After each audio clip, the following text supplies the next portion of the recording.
Hey guys, welcome to Devbhoomi Career Point. I hope you all are doing well. तो देखिए दोस्तों, एक ऐसी क्वेरी है, जब से उत्तराखंड के अभी नए नोटिफिकेशन रिलीज होने शुरू हुए हैं, वो पटवारी का फॉर्म हो, बंदी रक्षक का फॉर्म हो, या आज जो लैब असिस्टेंट वाला फॉर्म आया है, उसके बाद लगातार ये क्वेरीज आ रही है।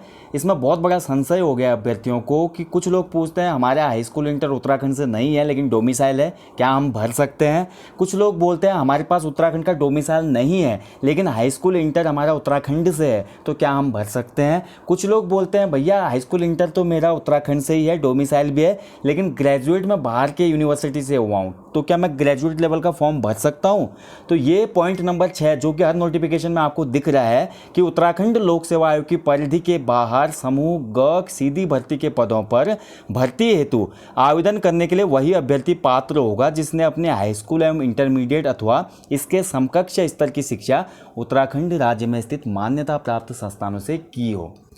तो ये आयोग की कंडीशन है। अगर आप ग्रुप सी का कोई भी फॉर्म भरना चाहते हैं तो आपका हाई स्कूल और इंटर उत्तराखंड से ही होना चाहिए। लेकिन देखिए यहाँ पे जो हमारा बोल्ड जो हमारे शब्द दिए गए हैं, जो यहाँ पे एक ये पूरा कॉलम देख सकते हैं आप, जो बनाया गया आयोग के द्वारा, परंतु यह कि सैनिक अर्धसैनिकों बलों में कार्यरत राज्य सरकार अथवा उसके अधीन स्थापित किसी राजकीय अर्धशासकीय संस्था में नियमित पदों पर नियमित रूप से नियुक्त कार्मिकों एवं केंद्र सरकार अथवा केंद्र सरकार के सार्वजनिक उपक्रम में नियमित पदों पर नियमित रूप से उत्तराखंड में कार्यरत ऐसे कर्मी जिनकी सेवाएं उत्तराखंड से बाहर स्थानांतरित नहीं हो सकती, स्वयं अथवा उनके पति पत्नी जैसी भी स्थिति हो, या उनके पुत्र पुत्री राज्याधीन सेवाओं में समूह गौ की सीधी भर्ती पर चयन हेतु आवेदन के पात्र होंगे। बहुत ध्यान से इस पॉइंट को समझना है। देखिए दोस्तों, कई बार देखिए कंडीशन क्या क्या हो सकते हैं। कंडीशन बहुत सी हो सकते हैं। पहली कंडीशन ये है, देखिए मेरे पास उत्तराखंड का स्थायी निवास है, मेरे पास उत्तराखंड का स्थायी निवास तो है, लेकिन मैंने हाई स्कूल इंटर भी अपना कहाँ से किया है। हो सकता है मैंने आर्मी पब्लिक स्कूल से किया हो, दिल्ली से, हो सकता है मैंने मुंबई से किया हो, मेरे पिताजी आर्मी वाले रहे हो, मेरे पिताजी डिफेंस वाले हैं, मैंने आसाम से की हो सकती है, राजस्थान से की हो सकती है। तो क्या मैं ये फॉर्म नहीं भर पाऊंगा? बिल्कुल नहीं, आप इस फॉर्म को भर पाएंगे। अगर कोई ऐसा बंदा जिसका स्थायी निवास उत्तराखंड का है, उसका हाई स्कूल इंटर ग्रेजुएशन कहीं से भी हुआ हो, वो ग्रुप सी के फॉर्म भर सकता है। ठीक है, वो ग्रुप सी के फॉर्म के लिए एलिजिबल है। फिर से रिपीट कर रहा हूं, जिस बंदे के पास उत्तराखंड का स्थायी निवास है, उसकी हाई स्कूल इंटर और साथ ही ग्रेजुएट लेवल की एजुकेशन कहीं से भी हुई हो, किसी भी स्टेट से हुई हो, वो फॉर्म भर सकता है। पहली कंडीशन तो यहीं पे खत्म हो जाती है, क्योंकि लास्ट जो पंक्ति है वही बोलती है राज्य के स्थायी निवासी जो उत्तराखंड के बाहर निवासरत हैं। अब भाई सभी सरकारी जॉब में तो होते नहीं।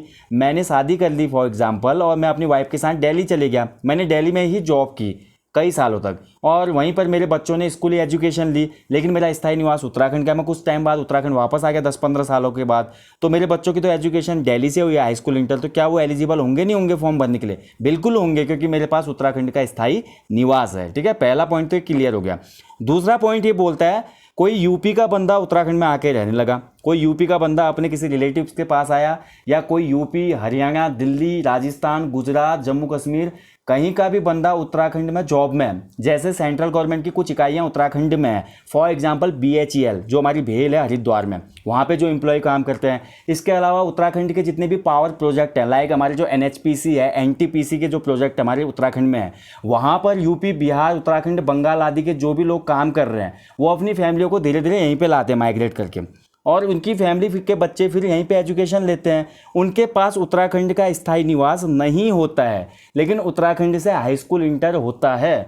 तो ऐसे लोग भी अप्लाई कर सकते हैं, जिन लोगों के पास उत्तराखंड का डोमिसाइल नहीं है लेकिन उत्तराखंड से हाई स्कूल इंटर जिनकी शिक्षा हुई है, वो लोग भी ग्रुप सी का फॉर्म भरने के लिए एलिजिबल हैं। ठीक है, अब एक कंडीशन और रहती है यहाँ पे। देखिए उत्तराखंड में ये भी बोला गया कि सैनिक अर्धसैनिक बलों में कार्यरत, तो उत्तराखंड में कोई ऐसे भी हमारे लोग होंगे आउट ऑफ स्टेट के जो सैनिक अर्धसैनिक बलों में कार्यरत हैं। हो सकता है उत्तराखंड पुलिस में भी बहुत से लोग यूपी के हैं पुराने, हम देखते हैं, क्योंकि हमारा उत्तराखंड राज्य तो सन 2000 में बना ना, उससे पहले भी हमारे बहुत से पुलिसकर्मी ऐसे हैं उत्तर प्रदेश के जो उत्तराखंड में सेवाएं दे रहे हैं। उनकी सर्विस 20 साल हो गई होगी, 99 में कोई भर्ती हुआ होगा तो 21 साल हो रही होगी उसकी सर्विस को, जबकि पुलिस में अगर अमूमन देखो तो 58 से 60 साल तक सर्विस है। अगर कोई 20 साल का भी बंदा भर्ती हुआ होगा उसमें कोई कांस्टेबल में, तो अभी उसकी एज तो 41-42 वर्ष है।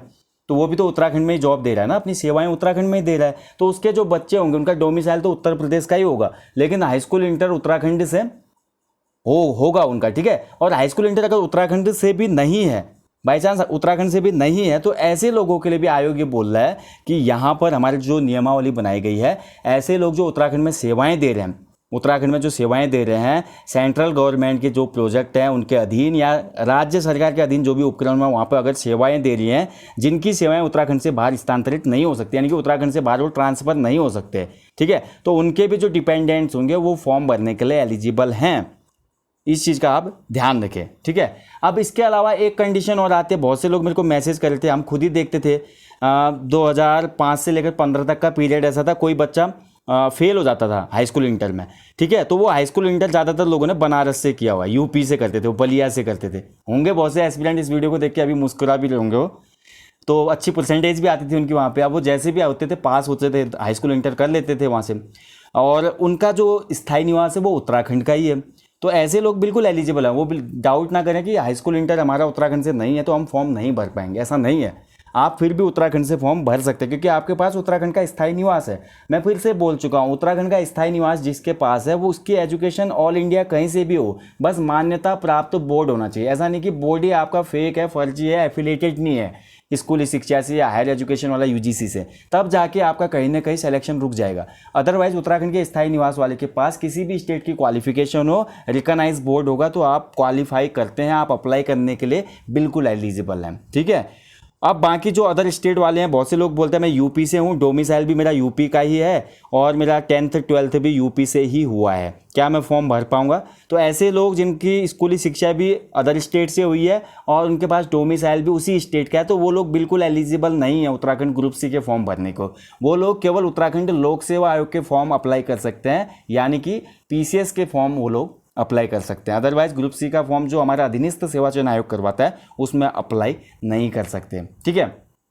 अब एक कंडीशन जो हम बोल लेते, देखिए एक कंडीशन ये भी थी हमारी, देखिए एक कंडीशन ये भी हो जाती है, कोई बाहर स्टेट का ऐसा बंदा जिसका कोई रिलेटिव यहाँ पे हो, कोई बाहर स्टेट का ऐसा बंदा जिसका उत्तराखंड में कोई रिलेटिव हो और उसने 10th 12th सभी चीज़ उत्तराखंड से की है, 10th 12th और ग्रेजुएशन उसने उत्तराखंड से किया। यूपी का कोई बंदा था मान लो, और यूपी का बंदा अपने रिलेटिव के पास आ गया हरिद्वार, अब उसने बचपन से स्टडी यहीं पे की, हाई स्कूल भी उत्तराखंड बोर्ड से किया, 12th भी उत्तराखंड बोर्ड से किया और ग्रेजुएशन भी यहीं से कर लिया हमारा गढ़वाल विश्वविद्यालय से या कुमाऊं विश्वविद्यालय से, तो क्या वो बंदा भर सकता है फॉर्म को? क्योंकि उसके पिता लोग तो सेवाएं भी नहीं दे रहे, लेकिन उसके पास दूसरी कंडीशन को फुलफिल करता है, यानी कि उसका हाई स्कूल इंटर तो उत्तराखंड बोर्ड से ही है, इसलिए वो बंदा भी एलिजिबल होगा जिसके पास उत्तराखंड का स्थायी निवास ना हो और केवल उत्तराखंड में हाई स्कूल और 12th के साथ ग्रेजुएशन की एजुकेशन जिसने लिया है।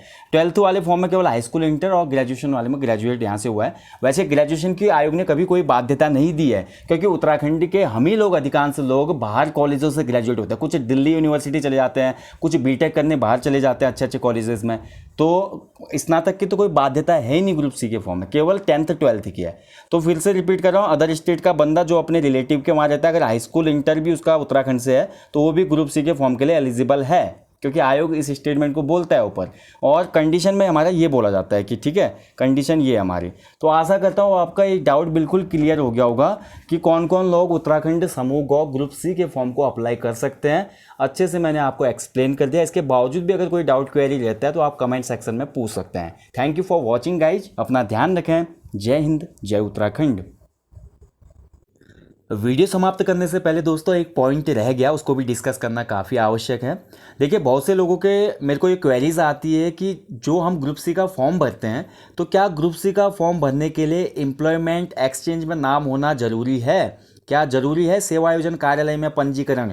ठीक है, तो ये भी काफ़ी क्वेश्चन पूछे जाते हैं। तो देखिए दोस्तों, एक समय तक उत्तराखंड समूह ग के फॉर्म भरने के लिए सेवा आयोजन कार्यालय में पंजीकरण आवश्यक था, लेकिन आज के टाइम की मैं बात करूँ, अभी जो फॉर्म है उसमें यहाँ पर आयोग के द्वारा किसी भी प्रकार की ऐसी कोई शर्त नहीं है कि आपका सेवा आयोजन कार्यालय में पंजीकरण आवश्यक हो, यानी कि ये ऑप्शनल है, वैकल्पिक है ये। अगर आपके पास सेवा आयोजन कार्यालय का पंजीकरण प्रमाण पत्र है तो आप फॉर्म अप्लाई करते समय या OTR में उसको अप्लाई कर सकते हैं, और अगर आपके पास सेवा आयोजन कार्यालय में पंजीकरण नहीं है तो कोई इश्यू नहीं है, आप फॉर्म फिर भी भर सकते हैं। इसकी कोई भी बाध्यता नहीं है, ये जरूरी नहीं है। मैं फिर से क्लियर कर रहा हूँ, सेवा आयोजन नियोजन कार्यालय की वर्तमान में ग्रुप सी फॉर्म भरने के लिए बाध्यता जरूरी नहीं है, ये ऑप्शनल है केवल। ठीक है, तो दोस्तों और कोई डाउट क्वेरी होगी तो आप कमेंट बॉक्स में कमेंट करें।